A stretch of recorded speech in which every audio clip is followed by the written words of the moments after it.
Bienvenue au Mans pour ce 10e synode régional de l'Église protestante unie de France en région Ouest.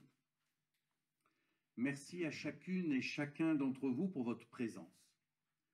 Vous représentez les églises locales, les œuvres et les mouvements de l'Église. Vous êtes invités, ayant une responsabilité dans une église sœur ou une association. Vous représentez les forces dynamiques de l'Église. Je suis très heureux de vous retrouver pour ces 3 jours de travail, de rencontres et de débats. Faire le point. L'an passé, je vous ai laissé en vous donnant rendez-vous en 2022 pour faire le point sur les transformations que vivent les églises locales. Faire le point, c'est ce que nous vous proposons tout au long de ce synode, avant de nous lancer à nouveau dans un travail de réflexion pour réfléchir à ce dont nous avons réellement besoin pour que l'Église vive sa vocation aujourd'hui. Nos débats aborderont la question du discernement des priorités, la question des transformations nécessaires, la question des finances, de la formation, des bâtiments. Vous avez lu, parce que je pense que vous l'avez tous lu attentivement, dans le rapport du Conseil régional, que j'évoque le rapport du Conseil régional de 2002, qui s'était déroulé à Rennes. J'ai relu le message du président du Conseil régional de l'époque, et les mots écrits il y a 20 ans n'ont pas pris une ride. J'aurais pu ressortir ce message, vous auriez trouvé qu'il est d'une actualité étonnante. Il évoque la place du pasteur dans une communauté locale. Il propose un renforcement de la formation des conseillers presbytéraux, et en particulier des présidents. Il pose la question de la tâche du pasteur. Il consacre tout un chapitre sur le bouleversement du temps et de l'espace, et du coup bouscule le cadre paroissial. Il pose la question de la solidarité entre les églises locales, prend en compte les singularités de chacune. Enfin, un paragraphe est consacré à la recherche de moyens pertinents pour témoigner hors les murs. Vous l'entendez, tout y est. Avons-nous l'impression de répéter l'histoire? Et dans 20 ans, est-ce que ces mêmes questions seront encore d'actualité? Ou alors, est-ce que tout simplement la société est sans cesse en mouvement et impose à l'Église de toujours et encore se réformer? Un autre rythme. Le rythme de la vie s'est accéléré et a beaucoup changé. Les façons de travailler changent. Les heures en présence et les heures en télétravail bouleversent beaucoup les codes du travail. Les priorités évoluent. Avoir découvert que travailler ne signifie pas forcément se rendre au bureau est un changement de paradigme important qui déteint sur la vie de l'Église. Par exemple, nous pouvons être membres d'une église locale sans forcément nous déplacer et finalement vivre le culte chaque dimanche, bien assis sur notre canapé. Il y a 52 ans, la région Ouest n'existait pas, ni l'Église protestante unie de France. Vous le voyez, ce qui semble avoir toujours existé dans l'Église peut n'être dans le fond que très récent. Tout est en mouvement. En 20 ans, 3 présidents de la région Ouest se sont succédés avant moi. Et leur travail a permis qu'aujourd'hui nous soyons prêts à bousculer encore les habitudes et à mettre l'évangélisation au cœur de nos priorités. Cela signifie-t-il que nous sommes aujourd'hui prêts à dépasser nos sécurités et nos conventions pour oser rendre audible une parole de vie qui n'est presque plus compréhensible pour la plupart de nos contemporains? Toutes ces réflexions, ces questions, vous les connaissez. Mais que fait-on concrètement? La question de l'évangélisation doit être réfléchie et travaillée avec justesse.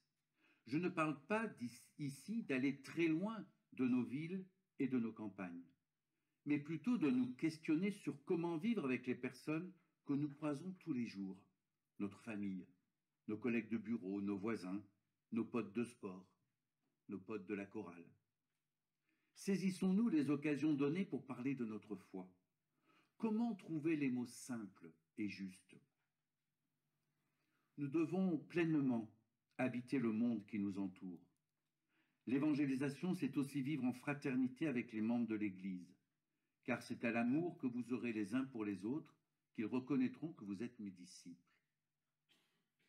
Le témoignage se donne aussi dans nos attitudes, notre capacité à pardonner et à accepter un pardon. Attention, aimer ne signifie pas être toujours d'accord avec les uns avec les autres. Mais cela invite à être capable de se parler en vérité, avec beaucoup d'empathie et sans se vexer. Je sais que malheureusement, cela est pratiquement incompatible avec notre nature humaine. Tout cela étant dit, je voudrais vous proposer d'aller plus loin.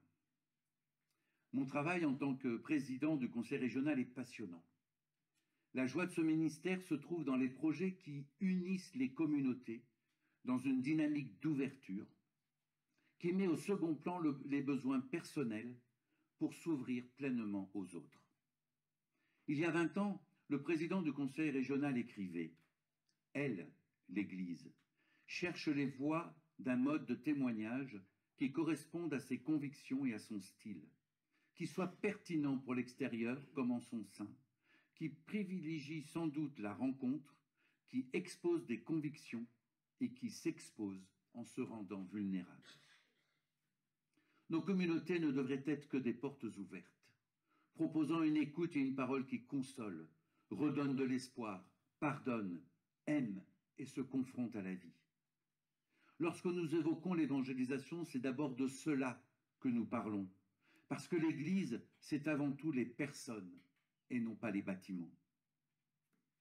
Vivre pleinement l'ouverture nous oblige à faire le deuil d'un temps où les communautés abondaient d'adultes et de jeunes, où rares étaient les non-protestants.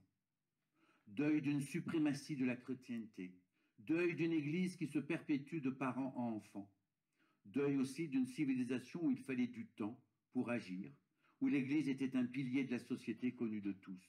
Aujourd'hui, elle est inconnue de nos contemporains. C'est bien un deuil que nous devons vivre et accompagner.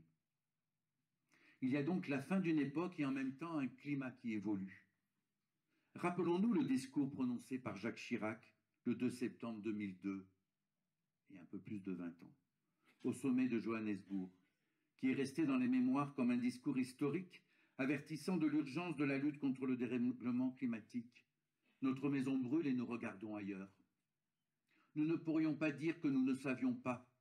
Prenons garde que le XXIe siècle ne devienne pas pour les générations futures celui d'un crime de l'humanité contre la vie. Ce sommet devait, aux yeux du président français, exprimer haut et fort le désir de protection de l'environnement et d'aide au développement des pays les plus pauvres. 20 ans plus tard, la question du réchauffement climatique peut énerver certains et mettre en colère d'autres. Il n'empêche que l'été 2022 en France a montré combien tout cela s'accélère. Notre Église doit prendre sa place dans l'écoute des peurs de ces changements. Évoquer le changement climatique, c'est ouvrir d'autres priorités liées à l'accueil des réfugiés climatiques, par exemple, ou encore se rendre compte que nous devrons peut-être abandonner un certain confort, des habitudes. Cela est aussi à prendre en compte dans nos réflexions. Depuis la création de l'ONU, il y a 75 ans, les conflits sont de moins en moins meurtriers, mais durent plus longtemps. Soulignons l'horreur qui se joue en Ukraine depuis l'offensive lancée par la Russie. On relève que ce conflit et les autres sapent les efforts pour mettre fin à la pauvreté à travers le monde. Le Yémen, par exemple, vit la pire situation sanitaire du monde, avec son conflit qui dure depuis 11 ans. L'Éthiopie, le conflit qui a éclaté en novembre 2020, est l'un des plus brutaux du monde actuel, avec des rapports faisant état de meurtres de civils et de viols collectifs, selon Amnesty International. 9 millions de personnes y crèvent de faim. Le nombre de ces pays en conflit a doublé depuis 10 ans, et cela a provoqué des flots massifs de réfugiés.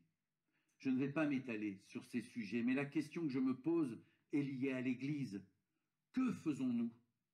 Évidemment, individuellement, pas grand-chose. Mais comment soutenons-nous le Conseil œcuménique des Églises, par exemple? Lors de l'ouverture de la 11e Assemblée du Conseil œcuménique des Églises, le 31 août dernier à Karlsruhe, en Allemagne, le père Johann Soka, secrétaire général du COE par intérim, a communiqué un rapport abordant la crise climatique, la Covid-19, la guerre en Ukraine et beaucoup d'autres questions agitant notre monde. Là encore, notre Église ne peut plus se contenter de regarder uniquement son nombril et ses querelles internes, largement dépassées lorsque nous portons nos yeux ailleurs. Nous sommes dans le monde, et ce dernier attend une parole d'espérance. Notre réflexion doit aussi prendre en compte ces questions internationales. Une société française loin de l'Église, une Église pleine de fragilité. Prendre de la distance avec nos propres problèmes, c'est évidemment ne pas nier que les églises en France sont devenues marginales. En effet, nous nous réjouissons d'être 20, 50 ou 100 au culte, peut-être un peu plus à la messe du dimanche pour les catholiques. Mais cela illustre l'ultra-minorité qui fréquente les églises. Le professeur Elian Cuvillier donne un titre à ce temps que nous vivons actuellement, « Penser l'Église dans un monde en train de finir ». Le rejet de l'Église par la société est une invitation pour chacun de nous à entendre l'appel de l'Évangile, à poser un regard sur sa propre fragilité, sur celle du monde, et à ressentir l'immense amour de Dieu. Ce fossé qui existe aujourd'hui entre l'Église et la société peut apparaître comme étant trop grand pour pouvoir travailler à son rapprochement. Pourtant, depuis la première Pentecôte, c'est ce chemin de réconciliation que tous les témoins du Christ invitent à prendre. La société attend notre parole de témoin qui s'engage et œuvre pour bâtir une civilisation de l'amour où le bien commun prime. La société attend notre parole qui invite chaque personne qu'il croise à se remettre en route pour agir en espérance. La société attend notre parole de témoin du Christ qui montre à voir comment ce dernier change tout pour sa vie. Voilà notre mission. Rêver plus haut, plus grand, c'est bien. Les différents projets des églises locales mettent en route les paroissiens dans le témoignage de l'Évangile. Mais construisons dans le présent avec ce qui se présente à nous. Nous ne sommes pas certains du résultat escompté, mais marcher, se lever et parfois se tromper valent mieux que d'épouser la forme du canapé. Alors, dans cette société qui émerge, n'ayons pas peur. Soyons à la fois des lanceurs d'alerte quand il faut dénoncer des scandales et des injustices. Soyons des fous pour oser nous lancer dans des projets qui semblent irréalisables mais pertinents. Soyons des assoiffés de Dieu pour sans cesse reposer nos vies en lui. Nous allons, au cours de ce synode régional, échanger, découvrir les différentes initiatives que les uns et les autres vivent dans leur église locale. Il ne s'agit pas pour nous de critiquer négativement ces actions, mais au contraire d'aller à leur rencontre afin d'échanger sur les motivations qui les ont fait naître. Nous sommes légitimes pour aller à la rencontre de la société et partager l'Évangile. C'est la mission qui nous est confiée. Chaque église locale construit des outils selon ses potentiels, sa situation. Un synode sous le signe de la rencontre, justement. C'est, il me semble, le mot qui convient aujourd'hui pour définir le lieu où nous sommes attendus.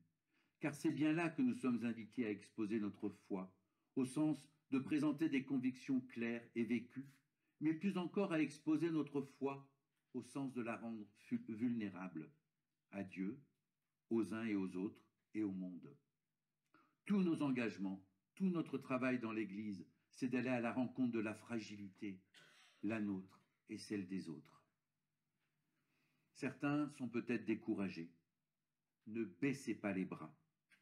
Comme les 4 premiers disciples dans l'évangile de Marc que Jésus appelle, quels sont les filets que nous devons abandonner pour suivre le Christ?